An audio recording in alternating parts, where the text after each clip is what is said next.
जन जागृति साक्षरता अभियान में आपका स्वागत है। पीएचपी क्या है और इसे क्यों प्रयोग किया जाता है, आइए इस सेशन से हम समझने की कोशिश करते हैं ताकि पीएचपी को सीखते समय हमें बेसिक से लेकर एडवांस तक की सभी बातें आसानी से समझ आ जाएं। पीएचपी क्या है? पीएचपी बेसिकली एक सर्वर साइड स्क्रिप्टिंग लैंग्वेज है।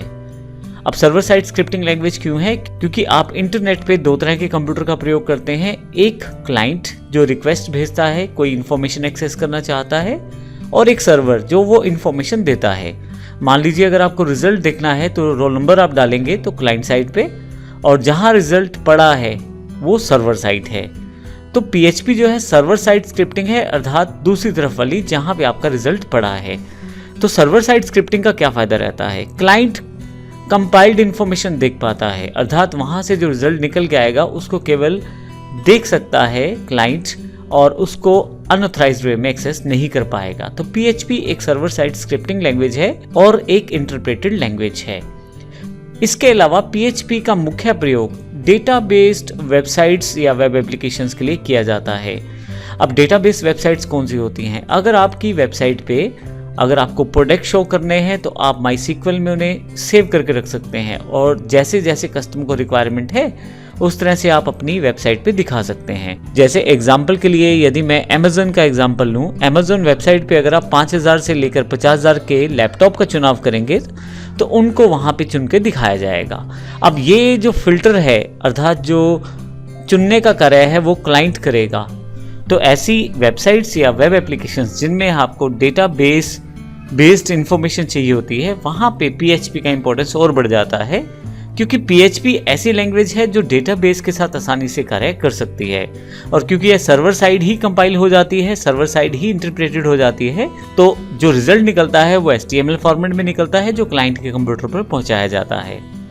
इसी तरह से एक सबसे बेहतर फीचर पीएचपी का ये है कि डिफरेंट तरह की टेक्नोलॉजीज या लैंग्वेजेस के साथ आसानी से इसे इंटीग्रेट करके प्रयोग किया जा सकता है। जैसे आप पीएचपी में HTML कोड को प्रयोग कर सकते हैं, पीएचपी के साथ ही आप माईसीक्वल स्टेटमेंट्स को प्रयोग कर सकते हैं और डेटाबेस को क्वेरीज दे सकते हैं। इसी के साथ CSS अर्थात अपने जो कोड है उसको फॉर्मेट कर सकते हैं, वो भी डायनेमिकली।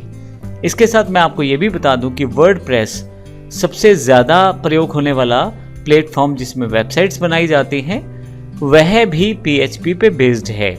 यदि आप वर्डप्रेस में वेबसाइट बनाना चाहते हैं तो कई बार आवश्यकता पड़ती है कस्टमाइज कोडिंग की, तो ऐसे केस में पीएचपी का इंपॉर्टेंस और बढ़ जाता है। पीएचपी जो है वो फास्ट और सिक्योर है, और मैं आपको ये भी बता दूं कि ये बिल्कुल टोटली फ्री है और एक ओपन सोर्स लैंग्वेज है। अब क्योंकि फ्री है तो इसका मतलब यह नहीं है कि यह सिक्योर नहीं है। पीएचपी पूरी तरह से सिक्योर है और मार्केट में सबसे बड़ा शेयर वेबसाइट्स में इसके पास अवेलेबल है। इसके अलावा मैं ये भी बता दूं कि यदि आप पीएचपी प्रयोग करते हैं तो पीएचपी से रिलेटेड बहुत सारे ऑनलाइन रिसोर्सेज, कोर्स, पहले से बनी बनाई स्क्रिप्ट आपको मिल जाती हैं, और वो भी बिल्कुल फ्री में। आप गूगल पे जाकर पीएचपी स्क्रिप्ट्स का सर्च कर सकते हैं। जैसे मान लीजिए मुझे कोई एग्ज़ाम इंजन बनाना है तो मैं एग्ज़ाम इंजन को सर्च कर सकता हूँ। मान लीजिए मुझे कोई फाइल अपलोड का कोड चाहिए तो मैं फाइल अपलोड का कोड सेट कर सकता हूँ। ये सारी जानकारी मैं आपको इसलिए दे रहा हूँ क्योंकि हम अब से शुरुआत करने वाले हैं पीएचपी को सीखने की।